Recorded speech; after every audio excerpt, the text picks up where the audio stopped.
வணக்கம். உங்கள் தமிழ் சேனல். அன்றாடம் நம் கைகளிலும் சட்டை பாக்கெட்டிலும் சில சமயங்கள் நம் வாயிலும் புழங்கும் ரூபாய் நோட்டுகள் மற்றும் நாணயங்கள் நோய் பரப்பும் காரணிகள். சாவு வீட்டிற்கு சென்று வந்தால் குளிக்கிறோம்.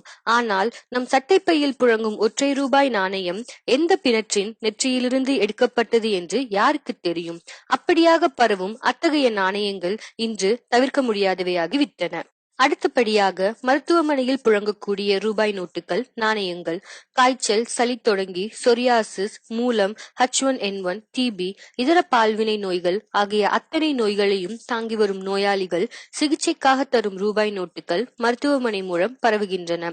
இதனாலேயே சில மருத்துவர்கள் இன்று அந்தந்த சிகிச்சைக்கான கட்டணத்தை தாங்கள் வாங்காமல் அவற்றை கம்பவுண்டர்களிடம் தரச் சொல்கிறார்கள். பின்னர் அவற்றை வங்கி சேமிப்பு கணக்கில் டெபாசிட் செய்யவும் சொல்கிறார்கள்.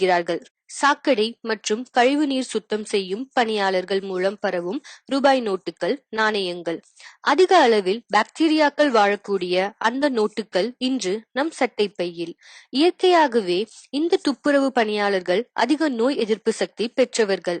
ஆனால் அவர்கள் மூலம் பரவும் நோட்டுகளை பயன்படுத்தும் நாம் இறைச்சி கடையில் பரிமாறப்படும் பணம், இறைச்சியின் ரத்தத்தில் வாழும் பாக்டீரியாக்கள் மற்றும் தொற்று கிருமிகள் அப்படியே அந்த கடைக்காரர் மூலம் ரூபாய் நோட்டுகள் மற்றும் நாணயங்களில் பரவி இன்று நம் வீட்டு பீரோக்களில் பத்திரப்படுத்தப்படுகின்றன. பேருந்து நிலைய கட்டண கழிப்பிடத்தில் வாங்கப்படும் அத்தனை நாணயங்களும் நேரடியாக பேருந்து நடத்துனரிடம் தினம்தோறும் நேரடியாக தரப்படுகின்றன. அவர் தரும் நாணயங்கள் நம் வீட்டில் புழங்கவில்லை என்று உறுதியளிக்க எவராலும் முடியுமா? பாக்டீரியாக்களை பையில் வைத்துக் கொண்டு திரிகிறோம்.